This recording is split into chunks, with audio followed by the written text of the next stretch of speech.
Coucou, salut, salut ma beauté chérie, comment vous allez? J'espère que vous allez bien, j'espère que tout le monde se porte à merveille. Vous êtes au top, n'est-ce pas? Vous êtes au top, au top, au top. Donc voilà mes chéris, aujourd'hui, je reviens avec cette magnifique vidéo. Voilà, une story time. Vous savez, beaucoup de gens sur cette chaîne sont abonnés à cause des story time. Ok, il y a beaucoup qui viennent me demander, oh, moi j'aimais tes story time, tu ne fais plus les story time, quand est-ce que tu vas recommencer à faire tes story time et tout et tout. Voilà, beaucoup de gens se sont découragés, certaines personnes ne me regardent plus. En fait, beaucoup de gens aiment les story time. Donc, voilà, pour pouvoir essayer de faire plaisir à tout le monde, je vais recommencer à vous faire des story time. D'accord, mes chéris? Donc, aujourd'hui, je vais vous faire une belle petite story time. Voilà, une histoire. Vous savez, moi, quand je fais des histoires, c'est toujours le nom des gens, l'histoire de telle personne et telle personne. Donc, allez prendre un café, quelque chose, des popcorn, venez vous asseoir et écouter cette petite histoire qui, j'espère, va vous plaire. Donc, sans plus tarder, on se lance dans notre story time. Donc, voilà, l'histoire, c'est l'histoire de Yolande et de Gigi. D'accord? Yolande et Gigi sont des cousines. Voilà, sont des cousines qui ont grandi ensemble. Parce que la maman de Yolande, donc ce sont les enfants de deux sœurs, d'accord? Yolande et Gigi sont les enfants de deux sœurs. Yolande a perdu sa maman quand elle était encore très jeune. Je crois qu'elle a perdu sa maman quand elle avait peut-être 6 ans comme ça. Donc la maman de Gigi a pris la fille de sa sœur et l'a élevée. Donc voilà comment Yolande et Gigi sont dans la même maison et grandissent ensemble. Certes, la maman de Gigi avait d'autres enfants, mais dans la maison là, vraiment, Yolande et Gigi, vraiment, c'était les inséparables. Elles faisaient tout ensemble. Elles s'aimaient, elles étaient collées serrées. Donc pour elles là, c'était comme le chewing-gum collé que tu ne peux même pas, le chewing-gum même c'est petit. La colle forte serrée que tu ne peux même pas desserrer. Les deux faisaient tout ensemble. Elles sont parties à l'école ensemble. Elles avaient les gars, les dragons, les bas, elles sont là. Donc, elles causent ensemble, elles font tout ensemble. Hein? Donc, voilà, elles ont grandi. Quand elles ont grandi, Yolande a trouvé le travail. A trouvé le travail. Quand elle a trouvé le travail comme ça, elle a pris un appartement. Elle a dit à Gigi que Gigi, tu sais quoi? Là-bas, chez les parents, là, on n'est même pas libre de faire même ce qu'on veut. Viens ici, viens dans mon appartement que j'ai pris là. On reste nous. Voilà, Gigi est maintenant partie, reste avec sa soeur, sa cousine, bon, sa soeur, voilà, Yolande. Elles sont parties, elle est partie vivre avec elle. Vraiment, à un moment, Yolande a commencé à dire à Gigi que elle a le don de la vision. Donc, elle peut te dire ce qui peut t'arriver. Elle peut voir ce qui peut t'arriver peut-être demain ou après-demain. Bon, elle peut voir dans la vie des gens, quoi, quelque chose comme ça. Sa soeur Gigi lui a demandé que mais ça a commencé quand elle dit que non, parce que maintenant elle réalise seulement que quand elle rêve de quelque chose, ça arrive à la personne. Donc, c'est comme si elle avait maintenant le don de la voyance, comme si maintenant elle pouvait voir. Ah, sa soeur a dit que mais c'est bien. Il faut dire aux gens, comme ça les gens, il faut que les gens sachent, comme ça si quelqu'un veut même voyager, ou même si quelqu'un a quelque chose à faire et qu'il a besoin de conseils, il peut venir te voir, comme ça tu peux voir et leur dire s'il doit faire ou bien s'il ne doit pas faire des trucs comme ça. Elle dit que oui, tu as raison. Donc, les gens venaient chez Yolande, même comme elle travaillait après le travail, les gens venaient chez elle, elle leur faisait le don de la vision, elle leur faisait la vision, elle leur disait ce qui devait leur arriver, les trucs comme ça. À ne pas oublier que Yolande, vraiment, elle avait un bon travail et elle faisait bien l'argent. Et elle et sa cousine Gigi vraiment vivaient bien. Elles étaient à l'aise. L'appartement était chic, luxueux. Et en plus de ça, maintenant, Yolande avait maintenant notre truc, la vision. Les gens la payaient.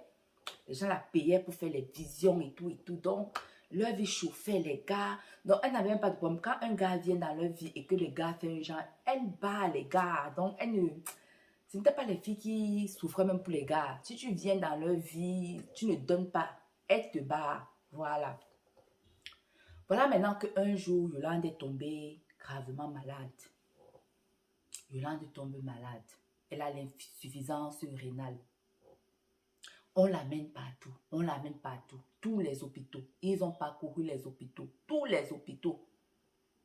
Les docteurs disent que tout ce qu'il lui faut maintenant, c'est juste le transplant, donc enlever son rein. Ils ont besoin d'un donneur pour remplacer son rein. Sa cousine Gigi dit qu'il faut me tester pour voir si moi je peux être donatrice pour lui donner mon rein. On a fait les examens sur sa cousine Gigi et on a vu qu'elle n'était pas candidate, parce que leur truc ne marchait pas ensemble.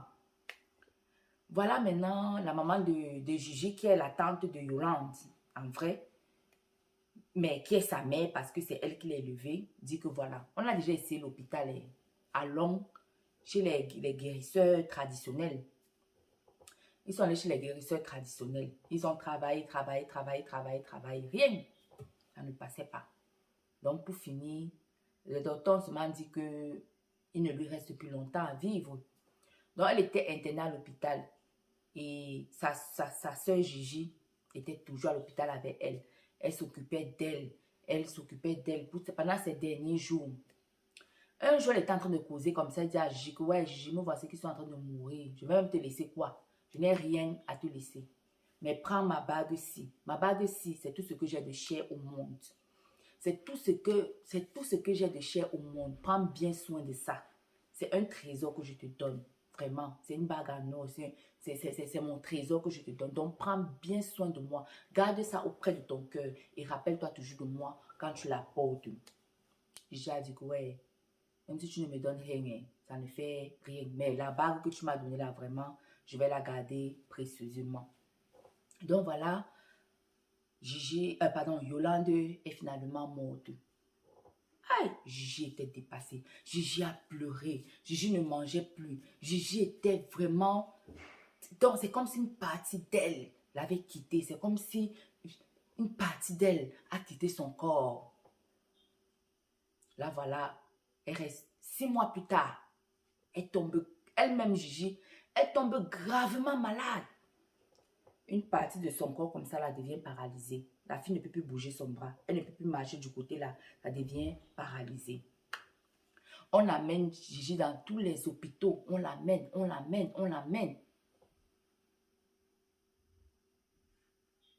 Personne ne sait ce qui ne va pas avec Gigi. On ne trouve pas partout. On dit qu'elle n'a rien, qu'on ne sait pas ce qui ne va pas. On dit toujours qu'elle n'a rien, on ne sait pas ce qui ne va pas. On ne sait pas ce qui ne va pas. Ce qui ne va pas, ce qui ne va pas. La maman de Gigi dit que tu sais quoi, on est déjà parti partout. On dit qu'on ne sait pas ce que tu as. Allons seulement voir les gens qui vont seulement prier pour toi. Parce qu'à ce point-ci, moi, je ne sais même plus quoi faire. On amène Gigi chez les hommes de Dieu. On prie pour elle, on prie pour elle, on prie pour elle, on prie pour elle, on prie pour elle. Il y a un homme qui dit que, il y a un homme de Dieu qui dit à Gigi que tu as quelque chose sur toi qui te crée cette maladie-là. Je ne sais pas quoi, mais tu as quelque chose sur toi. Il y a un truc sur toi qui te donne la maladie.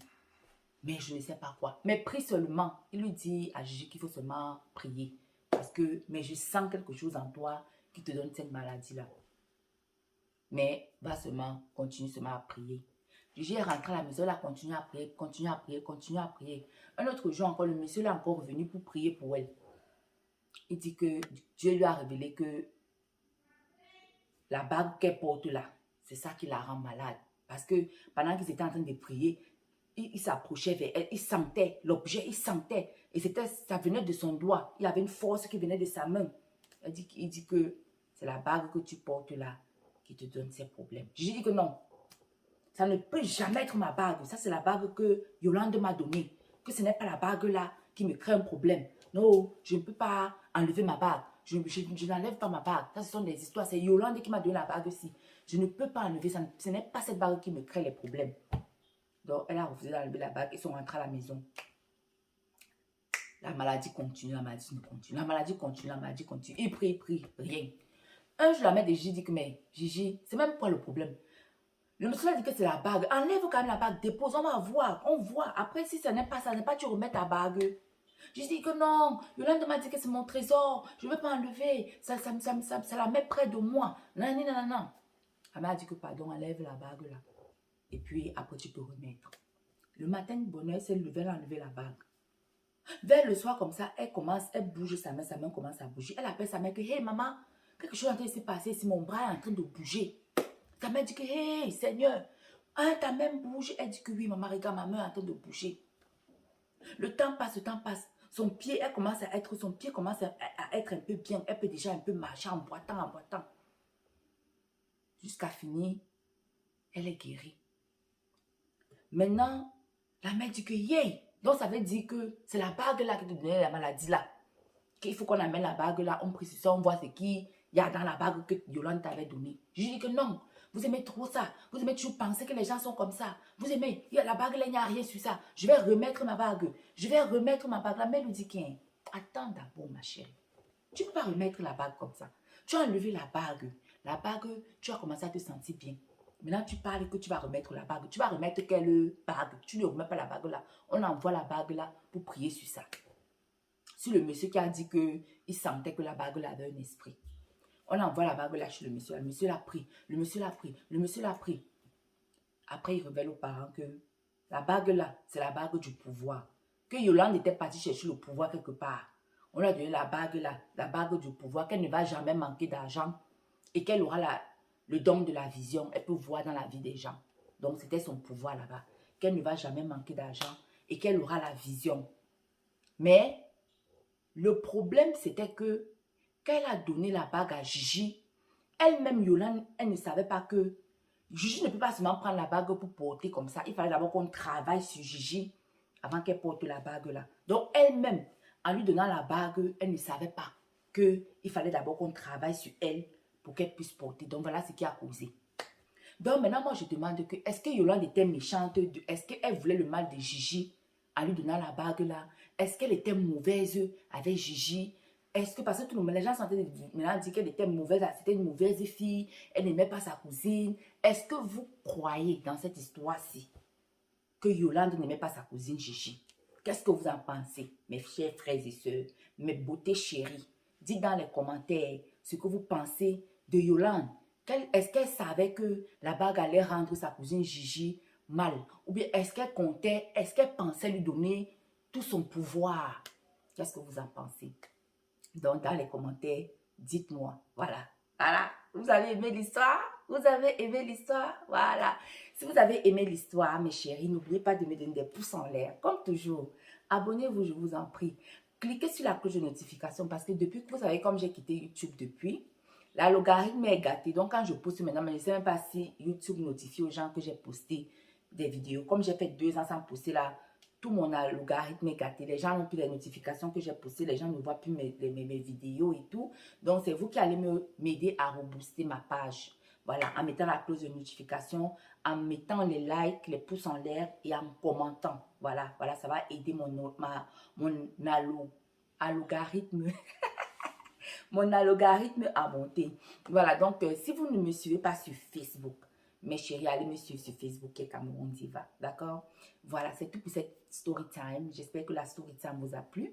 J'espère que vous avez aimé. Voilà, donc on se retrouve très prochainement pour une autre story time. Je vous aime, que Dieu vous garde, qu'il vous bénisse et qu'il vous comble de ses grâces. À la prochaine. Gros bisous. Ciao.